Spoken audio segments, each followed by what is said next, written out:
news or heard about on the radio.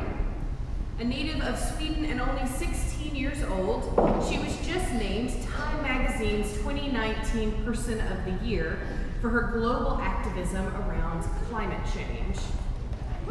It all began in August of 2018 when she started spending her school days not in the classroom, but on the steps of the Swedish parliament, calling lawmakers to action around climate change.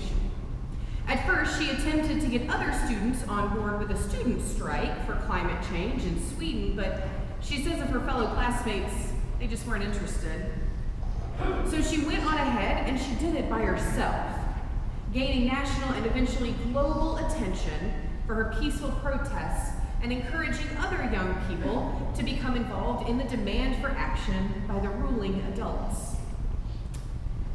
Now, Thunberg's actions have been seen by some as heroic, others see her protests as a waste of time, and some just see her as an idealistic teenager on a quest that will produce little, if any, change in our world.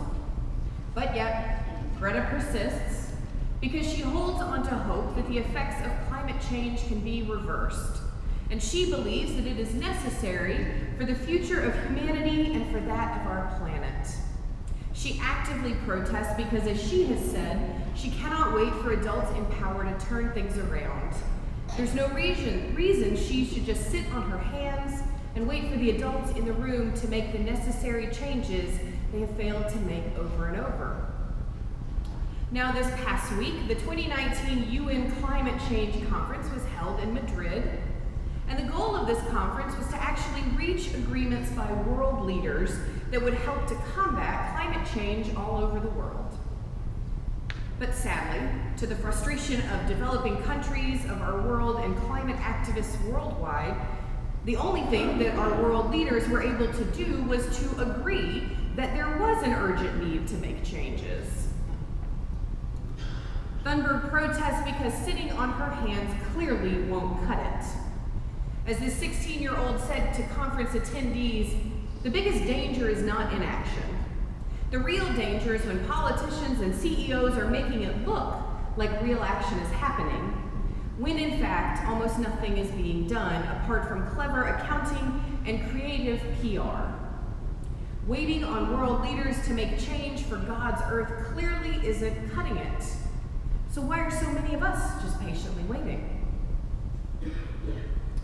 Now, in this morning's passage, we have James, presumably the biological brother of Jesus, a faithful follower of Jesus' teachings, and we're at the end of his letter. This section of his letter is about, you guessed it, being patient. Patience and perseverance are the main themes that James wove throughout his epistle. Being patient and persevering throughout life's struggles, all the while holding fast to all of the things that we have gained through the life and teachings of Jesus Christ. Now, patience is something we practice each year in the season of Advent, patiently waiting on all those family members to arrive for the holiday festivities, patiently waiting on those coveted days off work, patiently waiting on our Amazon packages, patiently waiting for Christmas morning to get here, patiently waiting for the 5th candle on our wreath to be lit, to signal our celebration of the arrival of God's child and our advocate on earth, a tiny Palestinian baby born in an animal enclosure to parents fleeing a dangerous man in power. We do it every year, and it never gets easier to be patient in this season of waiting. But just before our passage here, James had been talking to one group of people in the community he was writing to, those who were wealthy and powerful. But here, in our section, he makes a turn in his wording, and he directs his words to those who were not wealthy or powerful, but to those who were on the lower end of the social ladder, people who were believers in Christ like he was. He called them siblings, and he spoke to them as a fellow believer, and he used that connection as a tactic so that they would hear and maybe take in what he was saying to them. Now remember, Christians back then weren't necessarily Christians as we know them today. They were Jewish Christians. They were not the majority. They were not people in places of power in most of the world like we find ourselves today. No, the early Jewish Christians of the day were often the persecuted, the exploited. They were the ones who all too often suffered at the hands of those in power because they were the minority. Now, James knew that his fellow believers were anxious for God's presence, where God would usher in a new kingdom where the low were lifted high and the powerful were put low.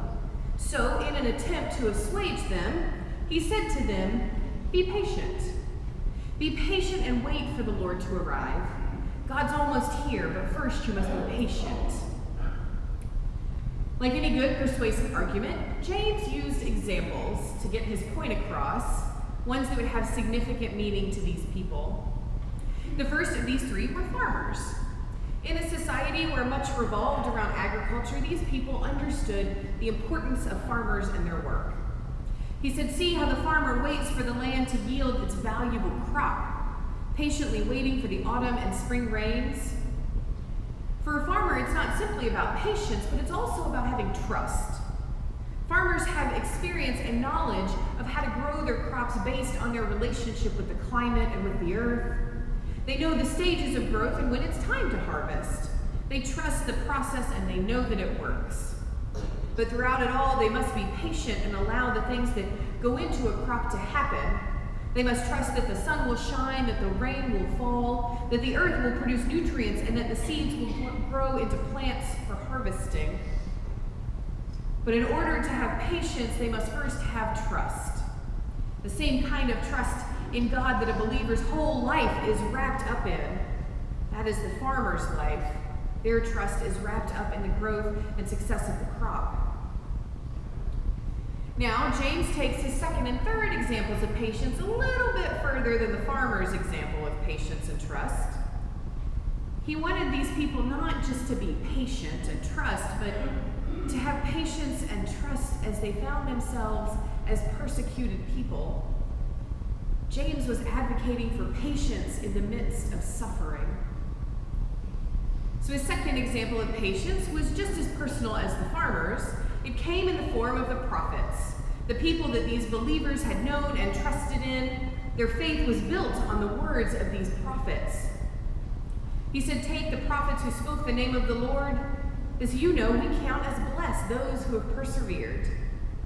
So be like the prophets," he said, "who made it through all kinds of things while still trusting in God." Hosea, he had marriage problems. Isaiah, he was rejected by the kings who he preached to. Daniel got tossed into a lion's den. And Ezekiel dealt with exile and the loss of his wife. So be like the ones who came before you, he said, and hold fast to God in the midst of your struggles and oppression. These prophets didn't put their trust in other people. No, their trust lay with God throughout their troubles, and it never left, no matter how great their pain or sorrow. So James says, be like the people your faith is built upon. Now, his last and most extreme example for patience and trust is that of Job. You have heard of Job's perseverance and have seen what the Lord finally brought about. Job, the man who was so faithful to God, he lost it all and then somehow kept going through horrible suffering. He lost everything he had, his family, his property, and then he endured physical suffering. But the entire time throughout it all, he never blamed God. No, he waited on God, trusting in God that things would get better, instead of trusting in the words of those around him who said, "To heck with God." That would have been the easiest thing to do, is to just let go of God. But Job hung in there. He made it through the suffering, and on the other side, he was not only healed, and his suffering was completely ended, but he was rewarded with even more than he had before. So for James, Job, he's the ultimate example of one who suffered and remained patient. So, here are James's 3 solid examples of patience and trust for his audience. Most scholars believe that his ultimate goal here was to keep his fellow believers from acting out against those in power in a way that might cause them, the Jewish Christians, trouble. He wasn't trying to keep them suppressed or marginalized, no, but because true justice can only come from God, acting out against their oppressors would most likely only lead to more problems for them. To turn towards vengeance or violence and retaliation would only cause them to become like their oppressors, and their job was to rise above. One of the most important aspects of being a true follower of Jesus was and is about loving your enemies and those who oppress you regardless of their actions. He never said it was easy. And so in his own way, that's what James was working towards encouraging. Be patient in the midst of your struggling. It is a hard message to hear when you are the one being oppressed. It's easy for someone in a position of power to say, but it's not easy to live into when you are the one in the midst of struggles. So what are we? In this place and time, what are we to realistically do with this message of patience and trust in God when oppression happens all around us every day? What does this say about our own agency and our own ability to stand up for ourselves and fight for justice in unjust systems if we're to simply be patient among oppression? What does that say for those of us who see and experience unjust systems? Are we just left to wonder what we should be doing about them? Are we to wait for God to walk through the doors of the world and simply make it all better for us? No. We know that Jesus wasn't one to wait for justice or to allow for prolonged suffering. Think about the bent-over woman from the Gospel of Luke. Jesus healed her on the Sabbath and subsequently found himself in trouble with the temple leaders and teachers. Wait until tomorrow, they said, when it's not the Sabbath. But Jesus couldn't wait one more day. Not one more day, because one more day was too long for him. The woman had been patient long enough, 18 years it said. And so our job as Christians is to be like Christ. And that means that when we see suffering or injustice in the world, we are to cause its end swiftly. Jesus didn't teach us to wait for suffering to come to an end at someone else's hands. No, if anything, we're taught to be active participants in bringing an end to all shapes and forms of injustice. We're called to wipe them out wherever we might find them. But James has a point when he also says, be patient. Because he's not just telling people to wait and do nothing. He's telling them to trust. Trust in God when it seems that God isn't around. He's not telling people to sit on their hands and just do nothing. Think of the farmer. Is he inactive while his crops are growing? No, he works alongside them. Or the prophets and the patience they had during their times of the difficulties. What did they do? Did they just sit quietly on their hands? No, they spoke out. They kept going. What about Job? Did he just give up on God among great suffering? No, obviously not. There's a whole book about it. He held fast. And so James wasn't telling those people to just sit down and take it. He was telling them to not let go of God even among the waiting, when it seemed like God might not show up. Because in fact, God was there through each of them. Now we know that God works through us. It is a core piece of our faith. We are God's hands and feet in the world. We are God's agents here on this planet, and we have not been called to sit on our hands when it comes to ushering in God's kingdom on this earth. We are not called to wait to help the broken and speak up for the voiceless. We're called to act now in this one wild and precious life that we have each been given. We are called into action as agents for one another and for God's entire creation. We can't just wait for someone else to do it, because if we do that, nothing's ever going to get done.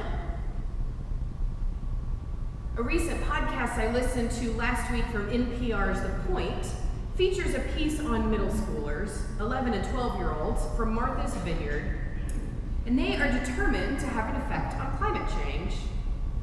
They have formed a group called Plastic Free MV. As their first step in tackling climate change on Martha's Vineyard, they have decided to try and convince all the towns on their island to ban plastic bottles. Now, it might not sound like much to you in the larger scheme of things, but when you think of the sheer volume of plastic bottles that humans consume in a single day, it's a lot. On average, we humans consume 70 million plastic bottles a day on Earth.